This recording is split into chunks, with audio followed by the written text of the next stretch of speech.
주시는 하나님의 말씀은 사도행전 5장 29절에서 42절 말씀입니다. 5장 29절에서 42절까지의 말씀, 저와 여러분 한 절씩 교독해서 받들어 읽겠습니다. 베드로와 다른 사도들이 대답했습니다. 사람에게 순종하기보다 하나님께 순종하는 것이 마땅합니다. 당신들이 나무에 달아 죽인 그 예수를 우리 조상들의 하나님께서 살리셨습니다. 하나님께서는 이스라엘에게 회개와 죄 용서를 주시려고 예수를 그분 오른편에 높이셔서 왕과 구세주가 되게 하셨습니다. 우리는 이 모든 일들의 증인이고 하나님께서 그분께 순종하는 사람들에게 주신 성령 또한 그 일들의 증인이십니다. 그들은 이 말을 듣고 화가 치밀어 사도들을 죽이려고 했습니다. 그런데 가말리엘이라는 한 바리새파 사람이 공회 가운데 일어났습니다. 그는 율법학자들로서 모든 사람의 존경을 한 몸에 받고 있는 사람이었습니다. 그는 사도들을 잠시 공회 밖으로 내보내라고 명령하고는 이렇게 말했습니다. 이스라엘 사람이여, 여러분이 지금 저 사람들에게 하려는 일에 신중을 기해야 합니다. 언젠가 드다가 나타나 자신이 대단한 사람인 양 공포하고 다니자 400명이라는 사람들이 따랐습니다. 그러나 그는 죽임을 당했고 그를 추종하던 사람들은 모두 뿔뿔이 흩어지고 말았습니다. 결국 그 일은 아무것도 아닌 일로 끝났습니다. 그 사람 뒤에도 갈릴리 사람 유다가 인구 조사를 할 때 나타나서 많은 추장단을 거느리고 반란을 도모했지만 역시 죽임을 당했고 그를 추종하던 사람들도 모두 흩어졌습니다. 그러니 지금의 경우에 대해서도 내가 한마디 하자면 저 사람들을 상관하지 말고 그냥 내버려 둡시다. 만일 그 목적이나 행동이 사람에게서 비롯된 것이라면 망하고 말 것입니다. 그러나 만약 하나님으로부터 나온 것이라면 이 사람들을 막을 수 없을 것입니다. 행여나 여러분이 하나님을 대적해 싸우는 사람이 될까 두렵습니다. 그의 충고는 충분히 설득력이 있었습니다. 그들은 사도들을 안으로 들여 채찍질을 하고는 예수의 이름으로 말하지 말라고 명령하고는 풀어주었습니다. 함께 두 절을 읽습니다. 사도들은 예수의 이름을 위해 모욕당하는 것이 합당하다고 생각하고는 기뻐하며 공회를 떠났습니다. 그들은 날마다 성전에서 또 집집마다 다니면서 예수께서 그리스도라고 가르치고 선포하기를 쉬지 않았습니다. 아멘. 우리가 지난 주일에 묵상했던 아나니아 삽비라 사건, 그것은 성령 충만한 그 초대교회, 은혜와 감사와 공유와 사랑이 넘치던 그 공동체에 적지 않는 충격을 던지게 되었습니다. 이 사건 이후에 성도들은 더욱더 하나님을 경외하게 되었고 교회는 더욱더 성장하게 되었습니다. 그래서 아나니아 삽비라 사건이 교회의 비극이었으면 틀림이 없지만 그것이 교회를 위축되거나 복음을 어렵게 한 것이 아니라 도리어 더욱더 주를 신뢰하고 하나님의 복음을 증거하는 일에 힘을 얻는 시간들이 되었다라는 겁니다.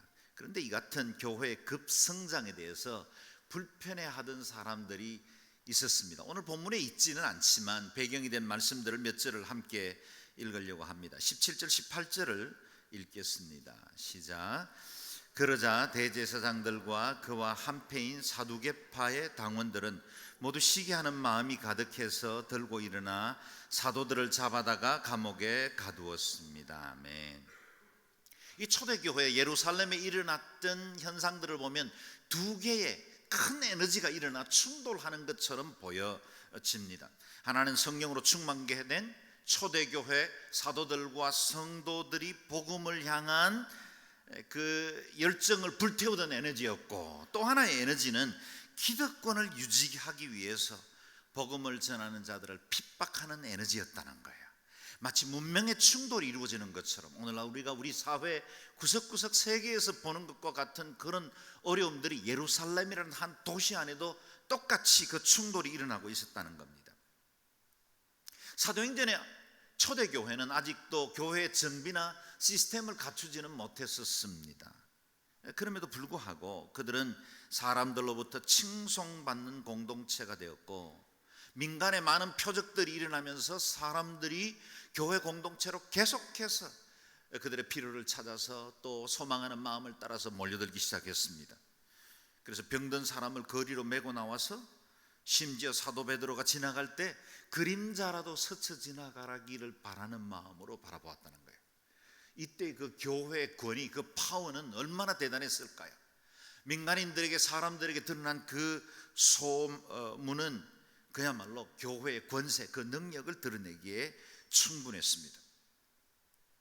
종교적인 예전에만 골몰했던 유대교, 성전 중심의 예배 외에는 다른 어떤 것도 하나님의 살아계신 능력을 보여주지 못했던 당시의 유대교에 비해서 영적 권세가 새로운 공동체를 이루면서 꿈틀거리는 걸 볼 때 사람들의 마음엔 새로운 눈을 열게 되었다는 것입니다.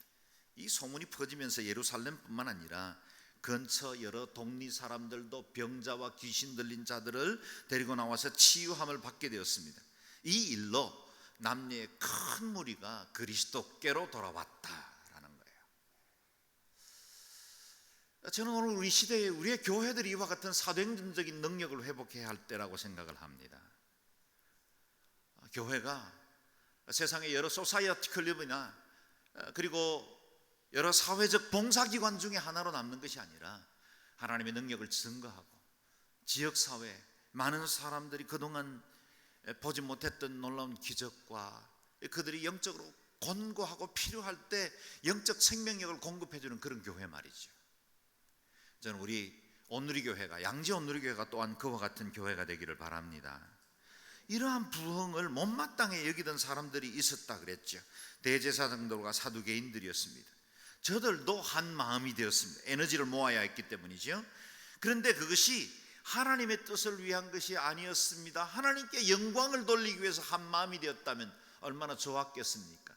그들이 한 마음이 된 것은 오히려 하나님의 원하는 방향과는 반대로 자기 자신을 높이고 시기심에 가득해서 믿음의 사람들, 하나님의 뜻을 가로막는 어리석은 결정을 하게 되었다는 것입니다. 그 결과로 사도들을 감옥에 가두게 되었습니다. 악한 열정이 선한 운동력을 제어하는 것처럼 보입니다. 그리고 실제로 우리가 세상에서 만나는 많은 일들을 보면 오히려 악한 자가 더욱더 힘을 얻어서 선한 영적 세력들과 믿음으로 살아가려고 하는 사람들을 제압하는 것처럼 보여질 때가 많이 있습니다. 최근에 일어난 IS 이슬람 근본주의를 따르는 테러 집단, 스스로는 국가라고 말하지만 집단일 뿐이죠. 그 집단들이 행하는 일들을 보면 너무 정말 놀랍고 두렵기까지 합니다. 어떻게 이렇게 악할 수가 있는가? 어떻게 이렇게 사악하게 세상의 사람들을 힘들게 할 수 있는가? 특히 믿음의 사람들, 그리스도인들에 대해서 대하는 그들의 태도들을 보면 하나님의 그 엄미하신 심판을 두려워하지 않는 것처럼 보여집니다. 지난 주간에 많은 기도의 그 요청들을 요구하면서 SNS로 서울대학의 총학생회장을 뽑는 그런 일에 기독교를 노골적으로 대적하고 캠퍼스에서 복음을 전하지 못하도록 만들겠다고 공약을 내건 한 후보자가 지난 주간에 당선되었다는 이야기를 들었습니다. 어떻게 이럴 수가 있는가? 최고의 지성사회가 지금 본문에 등장하는 종교 지도자들이 가지고 있었던 개인의 어떤 욕심이나 치우친 편향된 생각으로 일반적인 상식으로도 받아들일 수 없는 결정들을 하고 있는데 그것이 지성사회의 80% 이상의 지지를 받으면서 회장으로 당선될 수 있는가? 사회는 지금 기형적으로 병들어 있습니다. 그 어느 것 하나에도 참된 진리로 서 있지를 못하고 저마다 이 모양 저 모양으로 치우쳐 있는 세상이 되어 있습니다. 좋은 마음을 가진 사람들 대접 못 받게 된 세상 같습니다. 우리가 선한 마음을 가지고 세상을 섬기려고 하고 있는데도 여전히 교회는 세상으로부터 지탄을 받거나 세상의 비난의 대상이 되기도 합니다. 그러나 여러분 기억하십시오. 하나님은 신실하십니다. 하나님께서 감옥에 저들을 가두어뒀던 그 밤에 당신의 직접적인 능력으로 역사하기 시작하셨습니다. 19절 20절 말씀 같이 읽겠습니다. 시작. 그러나 그날 밤 주의 천사가 감옥문을 열고 사도들을 밖으로 데리고 나오며 말했습니다. 가라, 성전에 서서 백성들에게 이 새 생명의 말씀을 모두 전하여라. 아멘. 주의 사자가 밤에 저들을 옥에서 끄집어내었습니다. 끄집어내었는데 일반적인 방법으로 옥문을 열고 사슬을 풀어서 데리고 나온 게 아니었습니다. 옥문도 굳게 걸려 있었습니다. 문을 연 흔적조차도 없었습니다. 그런데 감옥 안에 있어야 할 사람이 밖으로 나왔고, 그리고 이른 아침 그들은 이미 성전에서 또 복음을 전하고 있었다라는 것입니다. 21절에서 25절 말씀을 같이 읽습니다. 시작. 이 말을 듣고 그들은 이른 아침 성전으로 들어가 사람들을 가르치기 시작했습니다. 그때 대제사장들과 그 일행들이 도착해 공의회와 이스라엘 자손의 모든 장로들을 소집하고 감옥에 사람을 보내 사도들을 데려오게 했습니다. 그러나 경비병들이 감옥에 도착해 보니 그들은 온데간데 없었습니다. 그들이 돌아와 이렇게 보고했습니다. 감옥문은 단단히 잠겨 있었고 간수들도 문마다 서 있었습니다. 그런데 문을 열어보니 안에 아무도 없었습니다. 이 말을 듣고 성전 경비대장과 대제사장들은 당황해 이러다가 또 어떤 일이 생기게 될까 걱정했습니다. 그때 누군가 들어오더니 말했습니다. 보십시오. 감옥에 가둔 그 사람들이 성전에 서서 사람들을 가르치고 있습니다. 아멘. 여기 감옥문에 감옥에 갇혀 있어야 할 사람을 끄집어내서 성전에서 다시 복음을 전하게 하신 하나님의 뜻에 주목해 볼 필요가 있습니다. 감옥에서 기가 막힌 방법으로 이끌어내신 하나님의 개입, 초자연적인 방법, 그곳에는 반드시 목적이 있었다는 겁니다. 뭐라고 말씀하셨습니까? 천사들이 사도들에게 말한 말씀이죠. 가라, 성전에 서서 백성들에게 이 새 생명의 말씀을 모두 전하여라. 하나님께서 기적을 일으키실 때는 반드시 목적이 있습니다. 하나님의 뜻을 이루라는 겁니다. 여러분, 하나님께서 우리에게 어떤 기적을 베푸신다면 그곳에는 반드시 하나님의 영광을 드러내고 주의 뜻을 드러내는 결과가 드러나는 것이어야 합니다. 만약에 감옥 안에 있으면서 영광이 드러난다면 하나님은 그냥 감옥 안에 두실 거예요. 그러나 감옥 바깥에서 하나님의 할 일이 있으시다면 주님은 밖으로 끄집어내실 겁니다. 사도 바울은 복음 전하다가 감옥에 갇힌 일이 여러 번 있었죠. 그 가운데 빌립보의 감옥에 있을 때는 그들이 감옥에서 바울과 실라가 찬양을 할 때 옥터가 흔들렸습니다. 지진이었죠. 그리고 닫혀있던 문이 활짝 열리게 되고 그들의 발을 묶고 있던 착고가 풀렸습니다. 그리고 그들은 걸어 나오기만 하면 되었습니다. 하나님은 옥 밖으로 이끌어내신 거죠. 그러나 사도 바울이 가이사랴 빌립보 지역에서 감옥에 있을 때는 2년 동안 이와 같은 기적이 일어나지 않았습니다.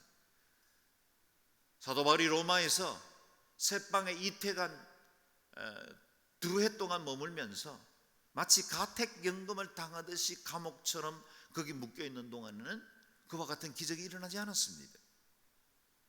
언제는 감옥문이 열리고 언제는 감옥문이 열리지 않아요. 뭐가 기준일까요? 하나님의 뜻이에요. 오히려 로마 감옥에 2년 내에 갇혀있는 동안에 온 시위대 안에 복음이 전해졌다고 빌립보서 1장은 말하고 있어요. 감옥에 갇혔어요. 그런데 전도할 문은 활짝 열린 거예요. 내 생활은 어려워요. 나의 환경은 여전히 옛 모습 그대로인 것 같고 기도가 드디어 응답되는 것 같고 내 문제가 그대로 나를 짓누르고 있어요. 그런데 만약에 내 환경 안에서 하나님의 뜻이 이루어지고 있고 내 믿음이 새로워지고 있고 우리 가정이 더욱더 하나님을 의지하게 되었다면 하나님은 그 환경에 두시는 것이 하나님의 뜻이에요. 여러분, 그렇기 때문에 우리가 감옥문이 열리기를 기도하기보다 내 삶을 통해서 하나님의 뜻이 이루어지기를 기도해야 합니다. 사도 바울은 골로새서 4장에서 에베소서 6장에서 우리에게 전도할 문을 열어주시도록 구하라고 그렇게 기도의 부탁을 하고 있습니다. 사랑하는 여러분, 우리의 삶 가운데 내 환경의 문이 열리는 것 중요하죠. 저는 그렇게 기도하고 또 소망합니다. 여러분의 병들도 치유받기를 바라고 여러분의 문제들이나 환경들이 해결되기를 바랍니다. 그러나 더욱더 여러분을 통해서 하나님이 영광 받으시기를 원합니다. 여러분을 통해서 주의 뜻이 드러나고 주님께서 그토록 우리 각 개인과 인생에 원하셨던 그 뜻이 드러남으로 더욱더 하나님 기뻐하시는 복된 인생, 최상의 가치를 위해서 드리는 삶, 그래서 아직 여전히 환경적으로는 쉽지는 않지만 주의 은혜 때문에 기뻐하고 하늘로부터 임하는 그 평강으로 인해서 하나님 앞에 담대하게 주의 복음을 위해서 헌신할 수 있는 인생, 그 삶이 여러분의 인생 가운데 늘 드러나기를 주의 이름으로 축원합니다. 사도들을 보십시오. 저들은 당시 핍박자들이 가지고 있었던 세속적 권력은 없었지만 저들 안에 저들의 인생을 이끌어가는 힘, 그 드라이버에 나가는 힘이 따로 있었습니다. 저들 속에 열정을 일으키고 가슴에 불을 일으켰던 그 무엇, 그것은 다름 아닌 하나님께로부터 받은 사명이었습니다. 감옥에 있다 나왔습니다. 이른 새벽입니다. 감옥에서 힘들게 불편한 밤을 보냈으면 잠시 집에서 몸을 추스리고 쉬는 것도 누가 탓하겠습니까? 아무도 그것이 잘못이라고 말하지 않을 겁니다. 그러나 그들 안에 있는 이 열정과 비전이 그냥 그대로 머무를 수 있지 못하게 만든 거예요. 다시 성전으로 갔습니다. 다시 거리로 나간 거예요. 그리고 하나님의 복음을 전파하고 있었던 겁니다. 저들의 가슴을 방망이질하고 쉬지 못하게 한 그 열정, 그것이 그들을 다시 복음의 현장으로 밀어낸 겁니다. 저는 저와 여러분 안에 그와 같은 어떤 열정들, 우리 가슴을 뭉클게 하고 우리 가슴을 뛰게 하는 그 어떤 비전들이 다시 한번 이 예배를 통해서 우리 안에 일어나기를 바랍니다. 나의 나이를 탓하지 않고 우리의 환경에 대해서 변명하지 않고 그 모든 조건 환경을 뛰어넘는 그저 안일에는 머물 수 없도록 만드는 내 인생의 장벽을 뛰어넘는 그 열정 말이죠. 그것이 나를 내 새로운 비전으로 몰아내고 내 삶의 새로운 꿈을 꿀 수 있게 하기를 바랍니다. 그래서 예배할 때 마치 시편 23편에 다윗이 노래한 것처럼 내 영혼을 소생시키시고 내 패시, 이 영혼이라는 말에는 열정, 비전, 꿈이라는 단어가 다 담겨 있습니다. 그냥 단순히 내 영혼이 소생되는 것으로 그치지 않고 예배를 통해서 우리 안에 열정들이 회복되어지고 나이 많다고 탓하지 않고 이제 새로운 꿈을 꾸게 되고 이제 내가 하나님 앞에 섬길 수 있는 한계는 요 정도다고 말하지 말고 새로운 도전도 해보고 새로운 것들도 배우고 새로운 비전도 여러분의 인생 안에 시작되는 그런 놀라운 역사가 있기를 바랍니다. 이 사도 베드로와 그 복음 전도대는 다시 복음을 전하기 시작했고 이 일 때문에 그들은 다시 체포되어서 사내들인 앞에 서게 되었습니다. 26절에서 28절을 같이 읽겠습니다. 시작. 그러자 경비대장은 부하들과 함께 나가서 사도들을 잡아왔습니다. 그러나 강제로 끌고 오지는 않았는데 그것은 사람들이 자기들에게 돌을 던질까 겁이 났기 때문입니다. 그들은 사도들을 데려다가 대제사장의 신문을 받도록 공의회 앞에 세웠습니다. 대제사장이 말했습니다. 우리가 예수의 이름으로 가르치지 말라고 단단히 주의를 주지 않았느냐? 그런데 너희는 온 예루살렘을 너희 가르침으로 가득 채우고 이 사람의 피에 대한 책임을 우리에게 뒤집어 씌우고 하는구나. 재미있는 현상이 드러났습니다. 분명히 힘을 가진 자는 따로 있습니다. 재판관, 권세를 가진 사람이 따로 있습니다. 그런데 그들이 사도들 앞에 기가 꺾여 있습니다. 여전히 협박은 하고 있지만 저들은 어찌 다루어야 할지 모르고 있습니다. 방어자와 공격자의 차이죠. 여러분, 방어자는 언제나 성벽을 높여야 하고 어떻게 자기의 가진 것들을 지킬까 골몰해야 합니다. 그러나 공격자는 다르지요. 다양한 방법으로 공격해 들어갈 수 있습니다. 여러분, 인생도 늘 방어적으로 수동적으로 사는 사람이 있는가 하면 어떤 사람은 공격적으로 사는 사람들이 있어요. 방어하는 사람들은 언제나 자기 것들을 지키기에 급급합니다. 내가 가지고 있는 신념, 내 삶의 양식, 내가 지금까지 살아오는 반복된 습관에 따라서 살아가는 것이 가장 편안하고 안주된 인생입니다. 그러나 도전하는 인생은 다릅니다. 틀을 벗어나지요. 내 안에 있는 한계를 뛰어넘습니다. 그리고 주님께서 주시는 새로운 비전과 꿈을 향해 새로운 시도들을 합니다. 꿈꾸는 자가 됩니다. 여러분, 성령님이 임하면 청년들도 노인들도 꿈꾸고 환상을 보게 된다고 하십니다. 우리 안에 새로운 꿈이 시작되고 새로운 비전이 시작될 때 그 열정들이 우리의 인생을 새로운 방향으로 이끌어갈 수 있는 겁니다. 당시에 기득권을 가진 사람들은 자신의 것을 지키기 위해서 언제나 방어적이고 그 틀을 깨려고 하는 사람들을 막아서려고만 하고 있습니다. 그러나 사도들은 성령을 받은 사람입니다. 새로운 꿈을 꾸는 사람입니다. 새 비전이 그들 속에 꿈틀거리고 있습니다.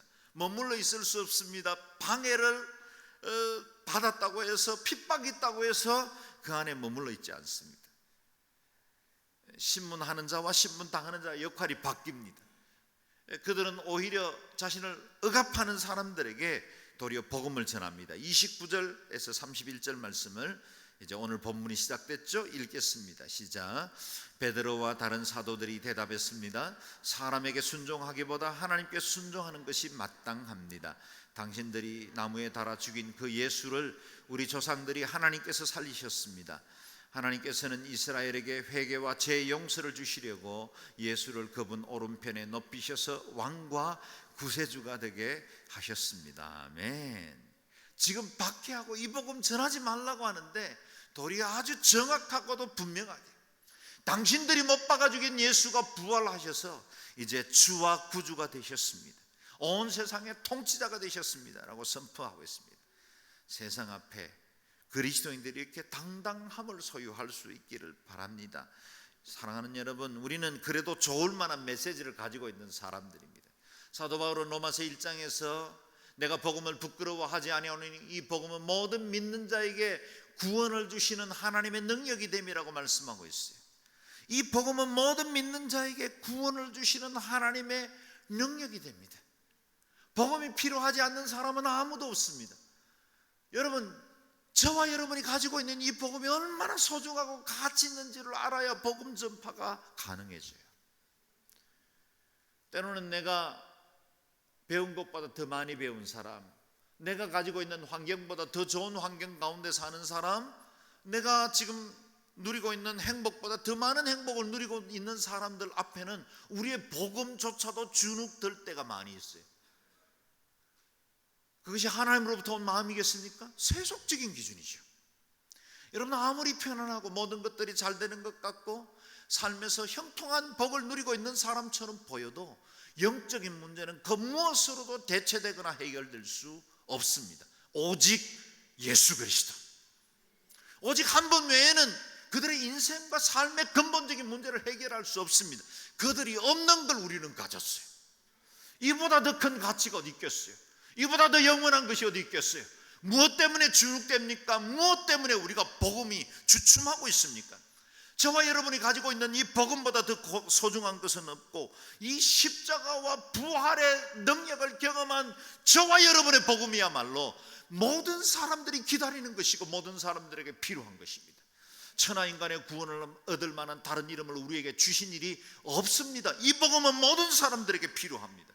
그러므로 저와 여러분이 가지고 있는 이 복음은 때로 나도 실패하고 때로 나도 믿음으로 온전히 서 있지 못하고 나도 주님 앞에 온전히 순종하지 못하지만 내가 알고 있는 이 복음, 내가 가지고 있는 이 복음의 능력 가지고도 얼마든지 어떤 누구에게든지 하나님의 복음을 전파할 수 있고 그 복음은 전파되어야 합니다. 그러므로 베드로가 권력자 앞에서 선언한 것처럼 우리도 세상 앞에서 담대하게 선포해야 합니다. 32절 말씀을 같이 읽겠습니다. 시작. 우리는 이 모든 일들의 증인이고 하나님께서 그분께 순종하는 사람들에게 주신 성령 또한 그 일들의 증인이십니다. 아멘. 증인이 누굽니까? 증거를 가진 사람입니다. 목격자죠. 우리는 예수 그리스도를 나의 구주로 영접하고 그 주님을 따라 이 세상에서 예배하며 살아가는 사람들입니다. 땅에 살지만 하늘에 속해 있는 사람들입니다. 우리는 주의 증인들입니다. 바로 그것입니다. 내가 경험하고 목격하고 내가 알고 있는 이 복음의 메시지는 모든 사람들을 향한 우리의 증인의 사명을 더욱더 확정해주고 있습니다. 내 삶을 바꾸고 운명을 새롭게 한 이 복음의 능력이 우리 안에 머물러 있지 않고 이 복음을 필요로 하는 사람들에게도 흘러가는 일에 쓰임받는 저와 여러분 될 수 있기를 바랍니다. 당대 최고의 권력자 앞에서도 조금 더 굽히지 않고 복음을 전하던 베드로를 보면서 종교 지도자들이 견딜 수가 없게 되었습니다. 그래서 사도들을 죽이려고 했습니다. 예수님도 십자가에 못 박여 죽였던 그 사내들인 공회의 지도자들 아닙니까? 제자들쯤 문제될 게 아니었겠죠. 바로 그때 한 지혜로운 사람의 중재가 있었습니다. 가말리엘이라는 사람이죠. 34절 말씀을 같이 읽겠습니다. 시작. 그런데 가말리엘이라는 한 바리새파 사람이 공회 가운데 일어났습니다. 그는 율법학자로서 모든 사람의 존경을 한 몸에 받고 있는 사람이었습니다. 그는 사도들을 잠시 공의회 밖으로 내보내라고 명령하고는, 아멘, 그를 수식하고 있는 단어에 먼저 주목해 보십시오. 먼저 그는 바리새인이었습니다. 경건한 삶에 특별한 열심을 가지고 있어서 자타가 공인한 경건한 무리들이었습니다. 또한 그는 율법학자였다. 율법에 능한 당시의 랍비들이었습니다. 랍비 중에 한 사람이었죠. 뿐만 아니라 모든 백성에게 존경받는 자였다라는 겁니다. 그를 따르는 몇몇 제자들에게 받는 존경으로 그치지 않고 모든 백성들에게 존경받는 영적 지도자들 중에 하나였고 온 백성에게 찬사를 받는 사람이었습니다. 영향력이 컸죠. 그래서 유대 기록에 의하면 이 가말리엘은 유대 랍비, 아마 유대 랍비 가운데서 최고의 랍비를 꼽으라면 힐렐이라는 사람을 꼽습니다. 이 힐렐의 손자였고 당대 7대 랍비, 유명한 랍비 중에 한 사람이었다라고 그렇게 기록하고 있습니다. 그가 사도들을 잠시 밖으로 내보낸 이후에 중재안 타협안을 내놓았습니다. 이 유대 공회의 최고 지성인이 제시한 해법은 무엇입니까? 35절에서 39절, 본문이 좀 길지만 함께 읽겠습니다. 시작. 이렇게 말했습니다. 이스라엘 사람들이여, 여러분이 지금 저 사람들에게 하려는 일에 신중을 기해야 합니다. 언젠가 드다가 나타나서 자신이 대단한 사람인 양 공포하고 다니자 400명이라는 사람이 따랐습니다. 그러나 그는 죽임을 당했고 그를 추종하던 사람들은 모두 뿔뿔이 흩어지고 말았습니다. 결국 그 일은 아무것도 아닌 일로 끝났습니다. 그 사람 뒤에도 갈릴리 사람 유다가 인구조사를 할 때 나타나서 많은 추종자를 거느리고 반란을 도모했지만 역시 죽임을 당했고 그를 추종하던 사람들도 모두 흩어졌습니다. 그러니 지금의 경우에 대해서도 내가 한마디 하자면 저 사람들을 상관하지 말고 그냥 내버려 둡시다. 만약 그 목적이나 행동이 사람에게서 비롯된 것이라면 망하고 말 것입니다. 그러나 만약 하나님으로부터 나온 것이라면 이 사람들을 막을 수 없을 것입니다. 행여나 여러분이 하나님을 대적해 싸우는 사람이 될까 두렵습니다. 가말리엘은 우선 이 일을 신중하게 다룰 것을 제안합니다. 그가 그리스도인 편에 서서 사도들을 위해서 변호했다고 보기는 어렵습니다. 그러나 합리적인 생각을 가진 이 사람이 문제를 감정적으로 다루어서는 안 된다는 상식선 안에서 적절한 해법을 제안한 겁니다. 지금도 상식이 무너진 이 감정으로 기독교를 대하는 사람들이 너무나 많이 있는 때에 오히려 이런 상식적인 제안조차도 우리는 그리울 때가 많이 있죠. 시기심 때문에 사도들을 감옥에 가두고 예수를 전한다는 이유로 그리스도를 가혹하게 다루던 이런 경우에, 이 부당한 경우에 대해서 상식적인 제안을 한 것입니다. 그의 논리는 무엇입니까? 만약 이 사람들의 사상과 행동이 사람에게서 비롯되었다면 이전의 예와 같이 약 30년, 40년 전에 일어났던 큰 무리들, 세상을 어지럽게 했던 드다와 유다라는 사람들의 무리와 똑같이 시간이 지나면 다 사라질 것입니다. 그러니 걱정하지 마십시오. 괜히 여러분의 손에 피를 묻히지 마십시오. 그러나 만약 이분들이 이 사람들이 하나님께로부터 비롯됐다면 우리가 자칫 하나님의 뜻을 제한할까 두렵습니다. 그리고 그것은 제한되지도 않습니다 라는 겁니다. 반박할 수 없는 지혜로운 충고였고, 가말리엘이 가지고 있는 권위 그리고 사람들로 받는 존경심 때문에 공회는 그의 말을 따르기로 합니다. 40절 말씀 같이 읽겠습니다. 그의 충고는 충분히 설득력이 있었습니다. 그들은 사도들을 안으로 들여 채찍질하고는 예수의 이름으로 말하지 말라고 명령하고는 풀어 주었습니다. 한 지혜로운 사람의 조언으로 인해서 사도들이 죽임당할 수 있었던 위기로부터 벗어나게 되었습니다. 이런 의미에서 가말리엘은 그리스도인은 아니었지만 주님의 뜻을 이루는 도구가 되었다라고 우리가 해석할 수는 있습니다. 그리고 신약 성경 13권을 기록하고 기독교 복음의 기초를 놓고 세계 선교의 문을 열었던 사도 바울의 스승 가말리엘, 이 사도 바울이 그의 문화에서 율법을 배웠다는 것이 이해될 법할 정도입니다. 그의 인격과 지혜가 사도 바울에게도 좋은 영향력을 끼쳤음에도 틀림이 없겠죠. 그럼에도 불구하고 우리는 오늘 이 가말리엘이 유대 공회를 설득할 때 가졌던 논리에 대해서 한 번쯤 다른 시각으로 살펴볼 필요가 있습니다. 가말리엘이 말합니다. 만약 이것이 사람으로부터 왔다면 무너질 것이요 하나님께로부터 왔다면 무너지지 않을 것이다. 여러분, 이 말은 많은 경우에 진실을 담고 있는 보편일 수 있지만 진리는 아닙니다. 사람으로부터 온 것, 그것이 이론이든 사상이든 종교물이든 오늘 우리가 살고 있는 이 땅에 사람으로부터 비롯되었음에도 불구하고 세력을 떨치고 있는 것들은 얼마든지 많이 있습니다.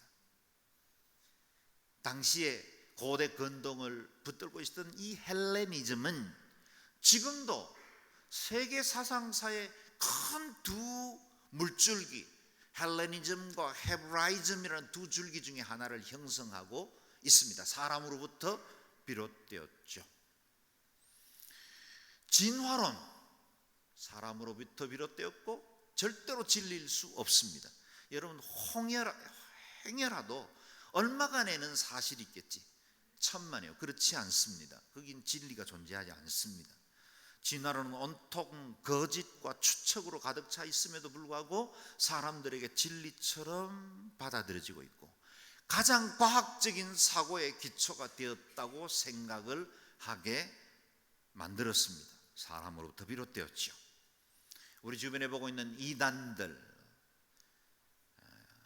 거짓 사상들이 기독교 역사만큼이나 오랫도록 기독교의 참된 진리를 회방하고 무너뜨리기도 합니다. 가말리엘은 사람의 사상과 소행 배후에서 역사하는 사탄의 전략을 간과하고 있었던 겁니다. 오늘과 같은 포스트 모더니즘 시대에 깨어 경계해야 할 가말리엘의 말을 기억하십시오. 저 사람들을 상관 말고 그대로 내버려 둡시다. 가말리엘이 선한 의도로 한 말이 사실이고 이 말이 사도들을 위기에서 건져준 것도 사실이지만 오늘날 우리의 교회와 우리의 믿음을 심각하게 위협할 수 있는 사상도 역시 이와 같은 똑같은 말들을 합니다. 저 사람들을 상관하지 말고 그냥 내버려 둡시다. 오늘 자유민주주의 국가를 이념으로 삼고 있는 이 나라들이 채택한 헌법을 보면 가말리엘 사상과 일치합니다. 이 사람들을 상관 말고 내버려 두십시오. 오늘날의 가치관의 위기는 무엇입니까? 절대 진리를 인정하지 않는 것입니다. 전통적인 결혼관이 무너지고 동성 간의 결혼도 저 사람들대로 하게 상관 말고 내버려 둡시다. 내가 너의 것을 존중할 테니 당신들도 우리를 존중하라고 말합니다. 기독교 중요한 한 종교로 인정해 줄 수 있다. 그러나 그 기독교가 다른 종교에 대해서 진리가 아니라고 말하는 것은 용납하지 않겠다는 거예요. 당신들이 믿는 하나님 잘 믿으십시오. 그러나 당신들의 신념이나 믿음의 교리를 내게 강요하거나 믿으라고 말하지는 마십시오. 주문합니다. 그래서 기독교는 기독교대로, 다른 종교는 다른 종교대로, 또 다른 사상은 또 다른 사상 유물을 또 세상을 숭배하고 이 세상의 즐거움을 위해서 살아가는 향락은 향락대로 내버려 두라고 말합니다. 이런 현상 때문에 기독교가 개토화되고 있습니다. 마치 나치 독일이 유대인들을 한 구역 안에 물어넣고 담벼락을 치고 너희들은 여기서 살아라, 여기서나 너희들의 신앙을 지켜라, 개토로 만들어버린 거죠. 마치 로마라는 한 도시 안에 바티칸이라는 구별된 또 다른 한 나라가 존재하는 것처럼 이 대한민국 안에 기독교 좋아요, 훌륭한 종교죠. 당신들은 당신들의 교회 안에서, 당신들의 세계 안에서 얼마든지 믿음 생활하시고 당신들의 신앙을 지키십시오. 그러나 우리에게 간섭하거나 당신들의 교리를 가지고 우리의 세계는 들어오지 마십시오. 당신들의 개토 안에 머물러 계십시오. 이게 세상이 우리에게 요구하는 방식입니다. 교회와 그리스도인들을 세상 한가운데 살면서도 국경선을 그어놓고 그 안에 머물러 버리게 하고, 온 세상과 만유의 구주이신 예수 그리스도, 만유의 하나님을 마치 그리스도인 일부 따르는 추종자들의 지방신으로 만들어버리는 경향들이 오늘 우리 세대에 가말리엘의 말과 똑같은 단어로 우리에게 요구하고 있는 것입니다. 여러분, 우리의 하나님은 말씀 그대로 만유의 주십니다. 주님은 예수를 믿는 일부 그리스도인들의 하나님으로 남는 것을 원치 않습니다. 모든 민족, 모든 백성, 모든 방언들의 하나님이십니다. 저와 여러분이 예배할 때 여기 머물러 계시는 하나님이기도 하지만 아직도 그리스도를 알지 못한 채로 지금 이 시간에도 세상의 즐거움과 향락, 기쁨을 위해서 살아가는 수많은 교회 바깥의 사람들에게도 여전히 하나님이 되기를 원하십니다. 우리 주님은 자신을 따르는 일부 지역의 영주로 남는 것을 원치 않습니다. 지방신이 아니십니다. 민족신이 아니십니다. 우리 주님의 관심은 언제나 세상이고 주님의 사랑은 모든 인류에게 미치기를 원하십니다. 여러분, 우리가 믿고 있는 이 하나님, 우리가 예배하는 이 하나님이 우리 안에 머물러 있어서는 안 됩니다. 이 예배 안에서 머물러 있는 하나님이 되어서는 안 됩니다. 주의 십자가는 모든 사람을 위한 희생이어야 하고 우리가 가진 이 복음은 온 세상을 위한 좋은 소식으로 전해져야 합니다. 기독교가 개토화된 기독교 세계의 문을 열고 세상을 향해 나아갈 때, 그래서 가말리엘이 스스로 그어놓은 선,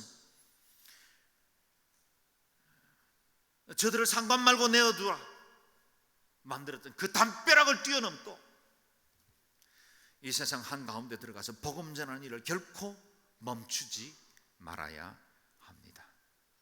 41절 말씀을 같이 읽겠습니다. 시작. 사도들은 예수의 이름을 위해 모욕당하는 것이 합당하다고는 생각하고는 기뻐하며 공회를 떠났습니다. 아멘. 저들은 예수의 이름 때문에 받는 모욕을 즐거워했습니다. 이 세상에 누가 고난을 기뻐하겠습니까? 누가 모욕받는 것을 즐거워할 수 있겠습니까? 그러나 그들은 예수의 이름, 그 보배로우신 이름을 지킬 수 있는 것 때문에, 그 복음을 전할 수 있는 것 때문에 당하는 어떤 고통, 어떤 위협 앞에서도 즐거워하고 감사할 줄 알았습니다. 그들 앞에 있는 시련을 넉넉히 이겨냈습니다. 고난이 결코 저들의 복음을 막을 수가 없었습니다. 로마서 8장에 누가 우리를 그리스도의 사랑에서 끊으리요? 환난이나 곤고나 핍박이나 적신이나 배고픔이나 위협이나 가리랴. 이 모든 일에 우리를 사랑하시는 하나님의 능력으로 인해 우리가 넉넉히 이기느니라. 저는 오늘 저와 여러분 안에 있는 우리 예수님이, 우리 성령님이 이 세상의 모든 어려움과 환경들을 넉넉히 이겨나갈 수 있도록 주시는 복음의 실제가 되고 내 생명력이 되고 그리고 내 삶의 능력이 되기를 주의 이름으로 축원합니다. 사도 베드로는 이러한 박해 현장에서 신앙생활하고 있는 성도들에게 이렇게 편지를 씁니다. 베드로전서 4장 13절 14절 말씀입니다. 함께 읽을까요? 시작. 오직 너희가 그리스도의 고난에 참여하는 것으로 즐거워하라. 이는 그의 영광을 나타내실 때 너희로 즐거워하고 기뻐하게 하려 함이라. 너희가 그리스도의 이름으로 욕을 받으면 복 있는 자로다. 영광의 영 곧 하나님의 영이 너희 위에 계심이라. 아멘. 그리스도의 이름으로 욕을 받으면 복이 있는 자로다. 빌립보서 1장 29절에서 말씀하십니다. 읽을까요? 그리스도를 위하여 너희에게 은혜를 주신 것은 다만 그를 믿을 뿐 아니라 또한 그를 위하여 고난도 받게 하심이라. 아멘. 내 믿음이 진짜인지는 고난을 통과할 때 증명되게 될 것입니다. 마지막 42절을 같이 읽습니다. 시작. 그들은 날마다 성전에서 또 집집마다 다니면서 예수께서 그리스도라고 가르치고 선포하기를 쉬지 않았습니다. 아멘. 한마디로 복음 증거가 저들의 라이프 스타일이 되었습니다. 저들은 날마다 성전에서 또 집집마다 다니면서 예수께서 그리스도시라, 예수께서 그리스도시라, 그것을 선포하기를 쉬지 않았다 라고 합니다. 복음의 핵심 메시지는 무엇입니까? 예수는 그리스도시라. 여러분, 우리의 인생을 살리는 참된 복음의 진리는 무엇입니까? 예수는 그리스도시라. 이 심플한 메시지를 여러분들로 가질 수 있기를 바랍니다. 예수님이 여러분의 참된 구세주가 되시기를 바랍니다. 유일한 구세주가 되시기를 바랍니다. 사도행전의 그 사람들이 가졌던 그 복음의 능력이 저와 여러분의 것이 되고 이 세상을 넉넉히 이기고 하나님의 나라 복음을 전파하는 일에 쓰임받는 저와 여러분 그리고 온누리교회가 되기를 주의 이름으로 축원합니다. 아멘. 이 시간에 같이 통성으로 한번 기도하겠습니다. 기도할 때 하나님, 우리 안에 있는 이 복음의 능력으로 이 세상을 넉넉히 이기게 도와주시고 하나님의 복음으로 충만한 자로 살게 하여 주옵소서. 교회가 그와 같은 사명을 감당하게 하시고 오늘과 같이 이 불확실한 시대에 참된 복음의 능력을 가진 교회, 진리를 소유한 교회가 되게 하여 주옵소서. 한국교회가 다시 한번 그렇게 성결하고 거룩한 교회가 되게 하여 주옵소서. 통성으로 기도하겠습니다.